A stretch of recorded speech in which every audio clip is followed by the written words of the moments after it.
बोलो श्री प्राणनाथ प्यारे की, बोलो श्री सतगुरु महाराज की।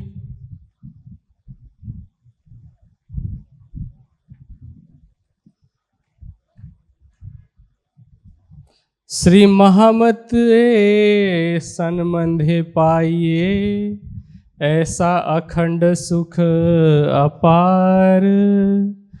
गुरु प्रसादे नाटक पेख्या, पाया मन मन का प्रकार। पाया मन मन का प्रकार। राग मारू। हो मेरी वासना, तुम चलो अगम के पार। प्राणाधार आत्म संबंधी सुंदर साथ जी, इस कीर्तन को हमने अभी थोड़ी देर पहले ही सुना, और इससे पहले भी जीवन में कम से कम सैकड़ों बार हम इस कीर्तन को सुन चुके हैं। लेकिन इसमें जो गहरा भाव छिपा हुआ है, इस पर शायद ही कभी हमने विचार किया होगा कि ये वाणी हमें कहाँ लेके चलना चाहती है। जैसा कि हम बार बार सुनते हैं, कहते भी हैं कि दुनिया में जितने भी धर्म ग्रंथ हैं अथवा जितने भी मत मतांतर हैं, उनका ज्ञान, उन ग्रंथों का ज्ञान जहाँ जाकर के समाप्त हो जाता है, जहाँ पहुँच करके ऋषि मुनि मौन हो जाते हैं, जहाँ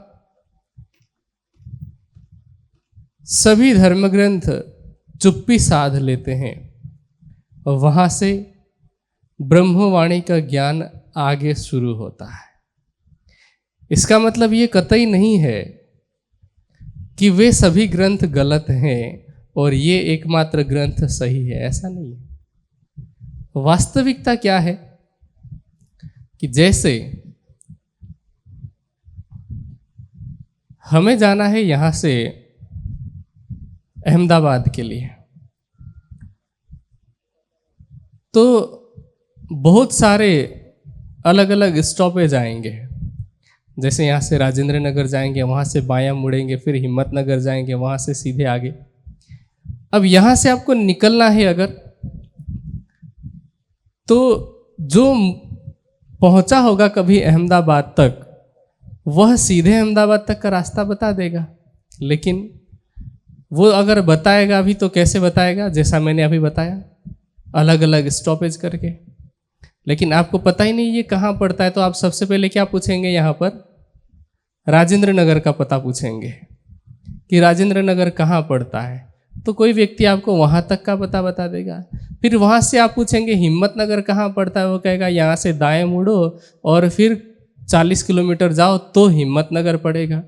हिम्मतनगर जा कर के पूछेंगे तो वो कहेगा यहाँ से सीधे 80 किलोमीटर जाओ तो अहमदाबाद पड़ेगा। इसमें कौन गलत है? गलत कौन है? लेकिन कंप्लीट भी कोई नहीं है, पूर्ण कोई नहीं है। तो ये बात ध्यान रखनी चाहिए कि सभी ने अपने अपने हिसाब से, अपनी अपनी पहचान के हिसाब से, अपनी अपनी पहुंच के हिसाब से वर्णन किया। सनंद की वाणी में इसी वास्तविकता को, इसी हकीकत को बताया कि सो तेता ही बोलिया, जो गया जहां लो चल, जो जहां तक पहुंचा वहां तक का ही वर्णन कर पाया। तो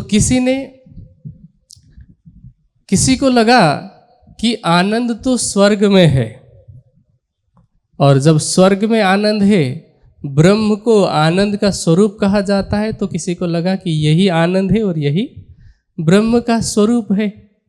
क्योंकि ब्रह्म को पहचानना तारतम्य ज्ञान से रहित होकर के, बिना तारतम्य ज्ञान के ब्रह्म को पहचानना एक टेढ़ी खीर है। टेढ़ी खीर मतलब समझते हैं, बहुत मुश्किल वाला काम। ये वैसे ही है जैसे मैं एक दृष्टांत से आपको समझाऊं तो, एक गांव में एक माताजी रहा करती थी अपने घर में। तो उस घर में एक अंधा व्यक्ति भिक्षा मांगने के लिए आया। अब जब भिक्षा मांगने आया तो माता ने उस दिन खीर बनाई हुई थी। जब खीर दिया, उस व्यक्ति ने खीर खाया, उसको बहुत अच्छा लगा। तो माता को पूछा कि माता, ये खीर दिखता कैसा है? आप कैसे बताएंगे? किसी अंधे व्यक्ति को कैसे बताएंगे कि खीर दिखता कैसे है? ज़्यादा से ज़्यादा आप कह देंगे कि खीर सफ़ेद दिखता है। अंधे को पता है? तो माता ने भी यही किया, बोले कि खीर सफ़ेद होता है। फिर उसने कहा सफ़ेद कैसा होता है? माता को कुछ सूझा नहीं। तो माता ने कह दिया कि सफ़ेद जो है वो बगुले जैसा होता है।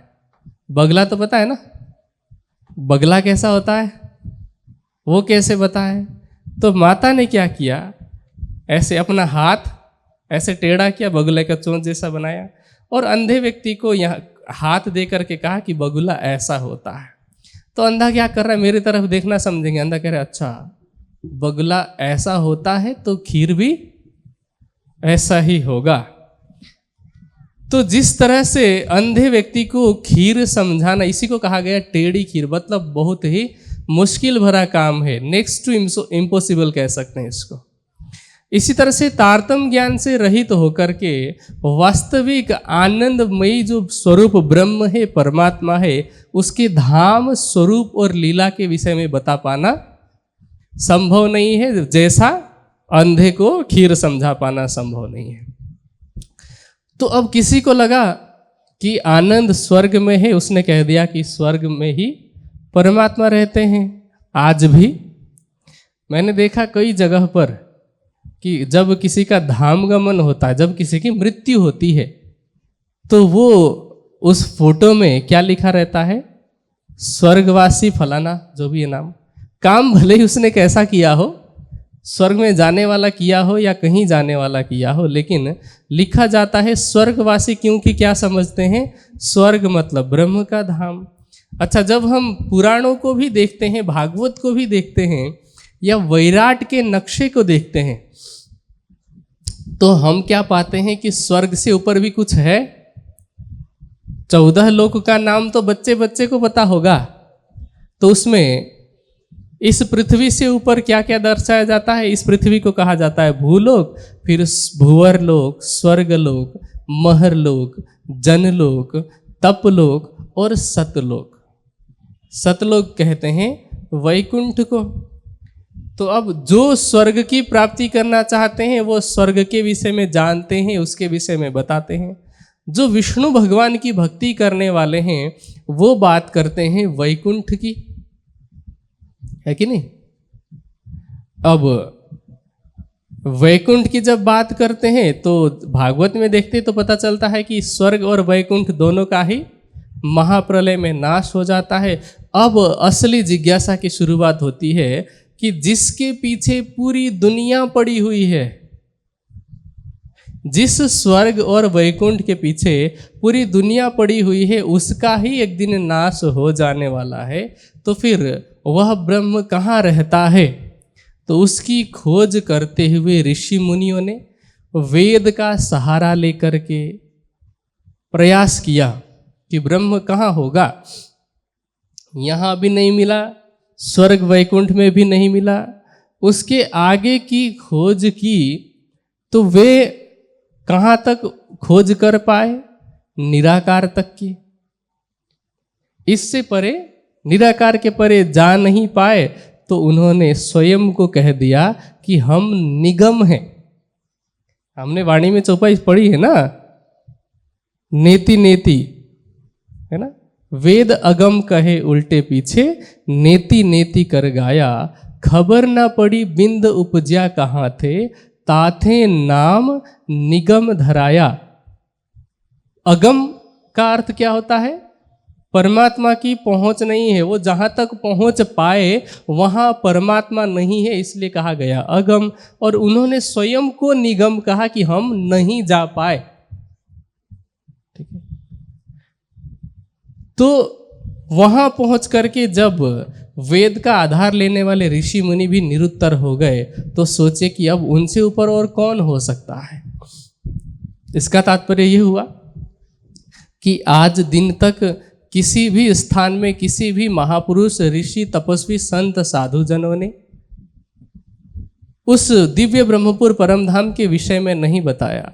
भले ही संकेतों में वेद के अंदर भी लिखा गया था, लेकिन तारतम्य ज्ञान न होने के कारण उस विषय को नहीं जान पाए। और अब महामती जी इस प्रकरण में क्या कह रही हैं कि दुनिया तो स्वर्ग वैकुंठ की प्राप्ति को सर्वस्व समझती है, लेकिन हम ब्रह्म सृष्टियों के लिए महामती जी कह रहे हैं कि हो मेरी वासना। वासना का अर्थ क्या होता है? आप इसको आत्मा समझ लीजिए, चेतना समझ लीजिए, रूह समझ लीजिए, परात्म की नजर समझ लीजिए।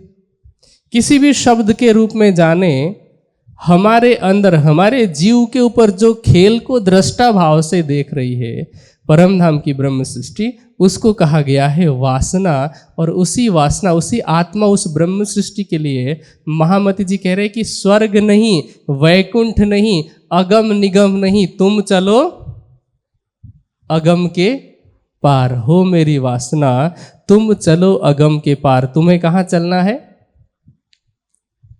स्वर्ग वैकुंठ और निराकार के भी परे। और क्या कहते हैं? अगम पार, अपार पार, उसके भी परे। उसको तारतम की चौपाइयों के अंदर ही, जब हम सुबह तारतम का जप करते हैं ध्यान करने से पहले, उसमें भी रास्ता बताया। और क्या कहा? निराकार के पार थे, तीन पार के भी पार। उसी के लिए कहा गया अगम पार, अपार पार। और आगे कहते हैं तहाँ है तेरा करार। करार का अर्थ होता है शांति, करार का अर्थ होता है आनंद। क्योंकि आज दोपहर की चर्चा में पूज्य स्वामी जी के मुखारविंद से भी हमने श्रवण किया कि शाश्वत शांति और शाश्वत आनंद कहाँ पर है। करार मतलब शांति और आनंद है ना।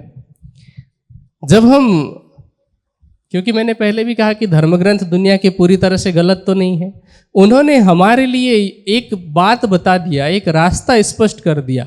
रास्ता नहीं, लक्ष्य स्पष्ट कर दिया कि तुम्हारा लक्ष्य क्या है। उन्होंने कहा कि जब तक उस परमात्मा को अपने हृदय धाम में नहीं देख लेते, अथवा जब तक अपनी हृदय के नेत्रों से, अपनी आत्मा के नेत्रों से उस परमात्मा को नहीं देख लेते, तब तक शाश्वत शांति और शाश्वत आनंद की प्राप्ति नहीं हो सकती। क्योंकि आनंद का मूल कौन है?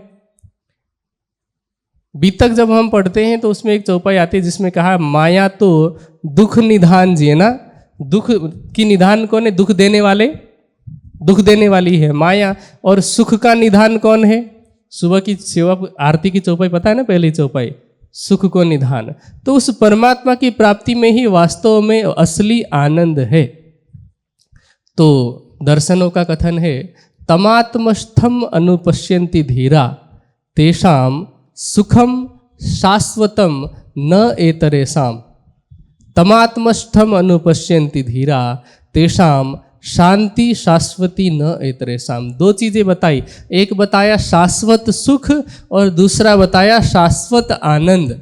शाश्वत मतलब अखंड, जो कभी भी समाप्त होने वाला न हो। ऐसा आनंद कहाँ है? कहते हैं हद पार बेहद है। वहाँ निराकार के पार थे, तीन पार के भी पार, अथवा अगम पार, अपार पार, तहाँ है। तो कह रहे हैं कि वहाँ पहुँच करके ही तुझे वास्तविक आनंद की प्राप्ति होने वाली है। व्यक्ति क्या करते हैं? सामान्य मनुष्य आनंद को कहाँ ढूंढता है? कहाँ ढूंढता है? इस संसार में। क्योंकि जहाँ दिखता है मनुष्य वहीं तो ढूंढेगा ना। मनुष्य को अभी संसार के अतिरिक्त और कुछ दिख नहीं रहा है, तो स्वाभाविक प्रवृत्ति है जहाँ दिखेगा सरल रूप से। क्योंकि हम सरल काम करना चाहते हैं कि मुश्किल काम? सरल काम हर कोई करना चाहता है। एक बार अकबर ने बीरबल को कहा कि तुम 10 मूर्खों को खोज करके ले आओ। अलग अलग जगह पर गए, अलग अलग मूर्ख मिले। उनमें से एक मूर्ख ऐसा था जिसके विषय में बीरबल को पता नहीं था कि वो मूर्ख है। बाद में पता चला हरकत से कि बीरबल एक जगह पर पहुंचे, शाम हो चुकी थी, अंधेरा हो चुका था, बस चंद्रमा की चांदनी का उजाला था। तो वो व्यक्ति अपने आंगन में कुछ बहुत ध्यान से ढूंढ रहा था, ऐसे हाथ लगा लगा करके कुछ ढूंढ रहा था। बीरबल गए तो उन्होंने सोचा कि चलो मदद कर देता हूँ, बेचारे की अंधेरे में है। उसने पूछा बीरबल ने कि क्या ढूंढ रहे हो? तो कहता है कि मेरी सुई, कपड़ा सिलने वाली सुई होती है ना, मेरी सुई गुम हो गई है।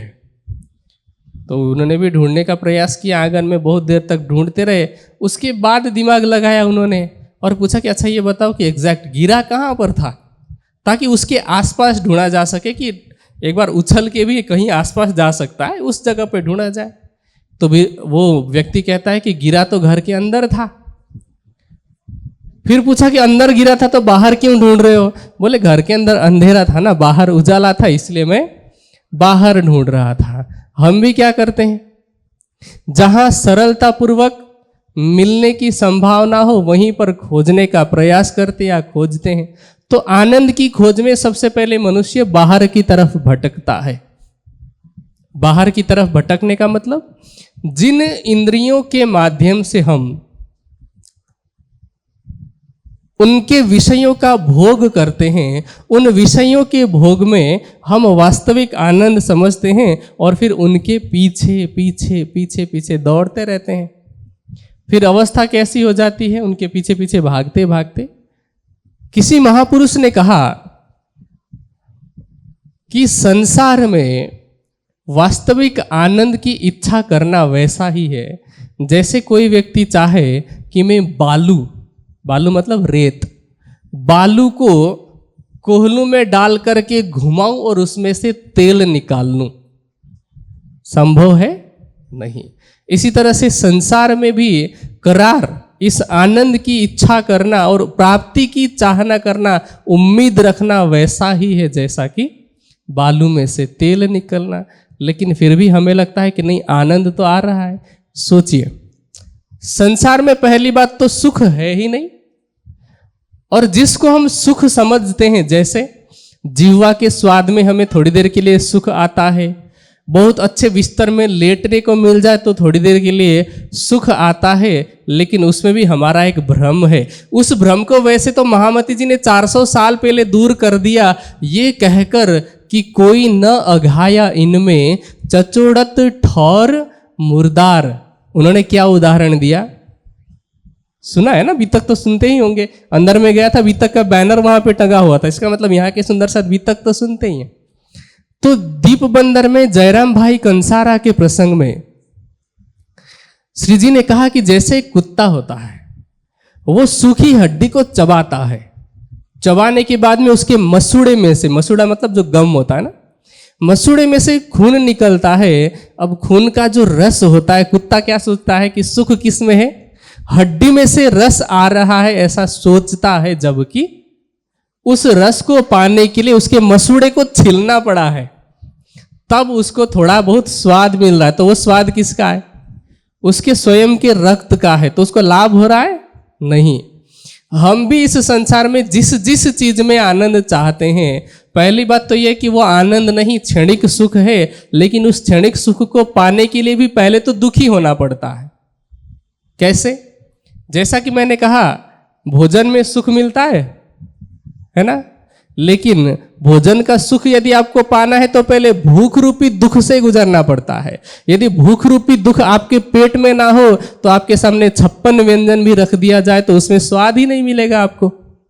सोचिए, और वही सुख थोड़ा ज्यादा हो तब भी दुखी होना पड़ता है। जैसे मिठाई खाने में अच्छा लगता है, 8 खाए, 10 खाए, 20 खाए, उसके बाद में आपका पेट भर गया, पूरा लबालब भर गया, टनाटन भर गया। अब मैं आपके सामने बंदूक दिखा करके कहूं कि नहीं, 21वां भी खाना पड़ेगा। अब उस 21वीं मिठाई में सुख है कि दुख है? इसका मतलब मिठाई में सुख है? नहीं।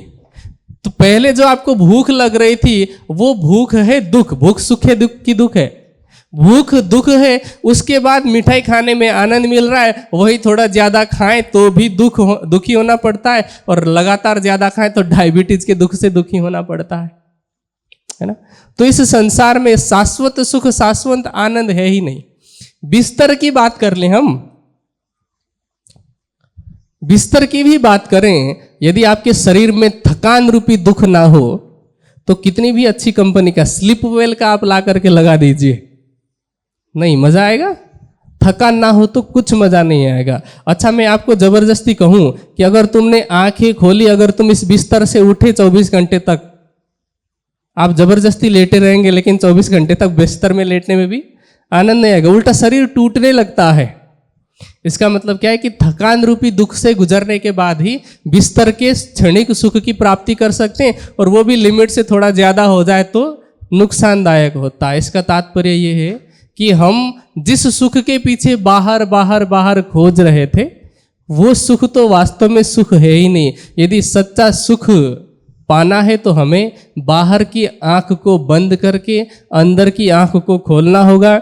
बाहर की इंद्रियों से हट करके अब आत्मा की आंखों से उस सुख को लेने का प्रयास करना होगा। शाश्वत सुख किस में है? उस परमात्मा में। जैसा कि मैंने पहले ही कहा, तमात्मस्थम अनुपश्यन्ति धीरा तेषाम सुखम शाश्वतम न यत्रेषाम। वह परमात्मा ही सुख, शांति और आनंद का मूल है, सौंदर्य का मूल है। इस संसार में जिस जिस चीज में हम आनंद की परिकल्पना करते हैं, उन सुख, उन आनंद का जो एक्सट्रीम लेवल है, अनंत आनंद, अनंत सुख उस परम धाम में है, उस परमात्मा में है। हाँ, अब सवाल ये होता है, प्रत्येक व्यक्ति का सवाल ये होता है कि क्या हम खाना छोड़ दें, क्या हम जीना छोड़ दें, क्या हम पीना छोड़ दें? पानी की बात कर रहा हूं मैं, गलत मत समझना। देखिए, खाना पीना सोना इन सब की आवश्यकता है। आवश्यकता को क्या कहते हैं? नीड। इंग्लिश में यही कहते हैं ना, बेसिक नीड्स, आधारभूत आवश्यकता ऐसा कहा जाता है ना, जरूरत। किसी साधु ने कहा कि जरूरत तो फकीर की भी पूरी हो जाती है और ख्वाहिश बादशाह की भी पूरी नहीं होती है कि नहीं? हमें खाने के लिए, शरीर को चलाने के लिए जितने भोजन की आवश्यकता है उसकी पूर्ति सरलता पूर्वक हो जाती है। एक जो दिहाड़ी मजदूर होता है, दिन में 100-200 रुपए कमाने वाला, वो भी पेट भर के भोजन कर ही लेता है। दिन भर का थका होता है तो नींद वो भी पूरी कर लेता है, और जैसे तैसे हो, भले ही ब्रांडेड नहीं पहनता होगा लेकिन तन वो भी ढक लेता है। लेकिन जब बात जरूरत से ख्वाहिश में पहुंचती है, जब बात आवश्यकता से इच्छा में पहुंचती है, तो मनुष्य क्या करता है? अपने जीवन को उसी में लगा देता है। शरीर रूपी साधन को चलाने के लिए, शरीर को क्या कहा गया है? साधन। इसको बहुत हमेशा याद रखना। धर्म ग्रंथ कहते हैं शरीर माध्यम खलु धर्म साधनम। तो शरीर रूपी साधन को चलाने के लिए अब सवाल ये होता है कि साधन यदि ये है तो फिर मंजिल तो कहीं होगी, लक्ष्य तो कहीं होगा। अच्छा, दुनिया में अनेक तरह की पढ़ाई होती है, चाहे वो भौतिकता के क्षेत्र में हो। बहुत सारे लोग MBBS MD करते हैं, डॉक्टर बनते हैं। बहुत सारे लोग BTech करते हैं, MTech करते हैं, इंजीनियर बन जाते हैं। बहुत सारे लोग कॉमर्स करते हैं या फिर MBA करते हैं तो मैनेजर बन जाते हैं। कई तरह की पढ़ाइयाँ करते हैं, लेकिन वो सारी की सारी पढ़ाई, उन सब का अंतिम लक्ष्य क्या होता है? ये शरीर। कि शरीर को कैसे मेंटेन किया जाए, कैसे इस शरीर को स्वस्थ रखा जाए, वह हमें मेडिकल साइंस से पता चलता है ना। अच्छा, इस शरीर को भोजन कैसे दिया जाए? तो व्यापार के द्वारा, जब जैसे ट्रांसपोर्टेशन है ना, एक जगह का अनाज कहीं दूसरे जगह पर पहुंचता है, उससे हमें पता चलता है। मार्केट के द्वारा सारी चीजें हमें उपलब्ध होती है। अच्छा, इस शरीर को सुविधा हो तो सुविधा के लिए जितने भी चीजों का आविष्कार होता है वो इंजीनियरिंग के द्वारा होता है, इंजीनियर्स के द्वारा होता है। लेकिन सभी के सभी सीमित किस में है? इस शरीर में। इस दुनिया की जितनी भी एक्सट्रीम टॉप लेवल की जो पढ़ाई है वो सीमित होती है इस शरीर पर या फिर इस संसार पर, मतलब इस साधन के ऊपर। लेकिन साधन जहां होगा उसकी मंजिल भी कोई ना कोई तो होगी ना। साधन मतलब गाड़ी। गाड़ी आप खरीदते हैं, मैं आपसे सवाल पूछूं कि आपने एक गाड़ी खरीदी, और पेट्रोल पंप में गए, उसके लिए ईंधन भरा। ईंधन समझते हैं ना, डीजल, पेट्रोल, सीएनजी, एलपीजी, जो भी फ्यूल है, फ्यूल भरा उसमें, उसके बाद में ला करके पार्किंग में रख दिया या गैरेज में रख दिया। अगले दिन सुबह उठते हैं, फिर जाते हैं पेट्रोल पंप, पुराने डीजल को या पुराने फ्यूल को निकाल के फेंक देते हैं, नया फ्यूल भरते हैं, नया मोबिल ऑयल भरते हैं, फिर वापस लाते हैं गैरेज में। फिर अगले दिन भी ऐसा ही करते हैं पूरे जीवन। ऐसे व्यक्ति को आप ज्ञानी कहेंगे कि मूर्ख कहेंगे? हाँ जी, सब समझ रहे हैं? हम भी वैसा ही करते हैं। शरीर रूपी गाड़ी है, इसमें हम दिन भर ईंधन भरते रहते हैं, ठीक है, रात को गैरेज में ला करके रख देते हैं, अगले दिन फिर सुबह ईंधन के लिए जो भी चीज़ें ज़रूरत है उसकी खोज में जाते हैं, फिर ईंधन भरते हैं, रात को गैरेज में लिटा देते हैं, सो जाते हैं, सुबह उठते हैं, सेम काम रिपीट होता रहता है। लक्ष्य कौन बताएगा? तो लक्ष्य बताती है अध्यात्म, लक्ष्य बताती है वाणी। लक्ष्य क्या है? इस शरीर का लक्ष्य क्या है? अगम पार अपार पार तहाँ है तेरा करार, उस करार की प्राप्ति करना। क्योंकि धर्म ग्रंथों का कथन है, शरीर माध्यम खलु धर्म साधनम, धर्म के रास्ते पर चलने का जो साधन है वह शरीर है। तो हमें भोजन की आवश्यकता है, नींद पूरी करने की आवश्यकता है। इन सभी आवश्यकताओं को पूरी करने के लिए कमाना भी जरूरी है, पढ़ाई करना भी जरूरी है। लेकिन यदि आपने उस ब्रह्म को नहीं जाना, यदि आपने उस अनादि तत्व को नहीं जाना, तो फिर दुनिया की सारी पढ़ाई सिर्फ गाड़ी तक ही सीमित रहेगी। उस गाड़ी को चला करके पहुंचना कहाँ है उसका पता ही नहीं होगा, तो क्या फायदा उसका। इसीलिए ब्रह्मवाणी हम सबको प्रेरित कर रही है और आगे कह रही, तू देख निज दरबार अपनो। तुझे क्या देखना है? अपने निज दरबार को। दरबार मतलब आप इसको घर समझ लीजिए, महल समझ लीजिए, जो समझना है। रंग महल है ना, दरबार को महल कहा जाता है। तो रंग महल के लिए ये संकेत किया गया है कि तू उसको देख और सूरत एही संभार। सूरत मतलब हमारी दृष्टि। कहते हैं कि अपनी दृष्टि को उसी जगह पर लगाना है, वहां पर संभालना है। संभालने का मतलब, जैसे मैं आपको कोई चीज दे दूं, सोने की कोई चीज, सोने की चीज मतलब बिस्तर नहीं है, गोल्ड। सोने की कोई चीज दूं आपको और मैं कहूं कि इसको संभाल कर रखना, तो क्या करोगे? इधर उधर नहीं फेंकोगे, है ना? संभाल के रखोगे, मतलब किसी एक जगह पर रखोगे जहां आपको पता होगा। इसी तरह से सूरता को संभालने का मतलब है कि इधर उधर नहीं लगाना है, किसी एक जगह पर लगाना है। वो एक जगह कौन सा है? अगम पार अपार पार, वह दिव्य ब्रह्मपुर परम धाम। वहां अपनी सूरता को लगाने के लिए महामती जी की वाणी हमें प्रेरित करे। समय कितना है? समय हो गया है, ठीक है। तो आज इस संध्याकालीन मंच पर हमने किरंतन के इस 7वें प्रकरण के माध्यम से समझा कि शाश्वत आनंद कहाँ पर है, हमें वहाँ पर जाना है। अब उसको वहाँ तक जाना कैसे है? हो सकता है कि अभी बाद की चर्चाओं में या आज रात्रिकालीन चर्चा में उसका जवाब मिले, या यदि किसी कारण से दूसरे विषयों में भी चर्चा होती है तब भी हमारे पास अब तो इस संपूर्ण वाणी की टीका उपलब्ध है। केवल हिंदी में ही नहीं, गुजराती भाषा में भी उपलब्ध है। जो हिंदी गुजराती नहीं जानते, यदि अंग्रेजी में पढ़ना चाहे तो अंग्रेजी में भी, और राज्य की मेहर से 133 भाषाओं में अभी टीकाएं उपलब्ध हो चुकी है। तो इस वाणी के माध्यम से हम अध्यात्म जगत से संबंधित जितने भी सवाल हैं, उन सभी सवालों का जवाब प्राप्त कर सकते हैं। तो इस अगम पार अपार पार वहाँ कैसे जाना है, उसको जानने के लिए, अथवा वहाँ जाने के लिए पहले तो चित्वनी ध्यान करना होगा, चित्वनी करना होगा। और ध्यान की प्रक्रिया कैसे है?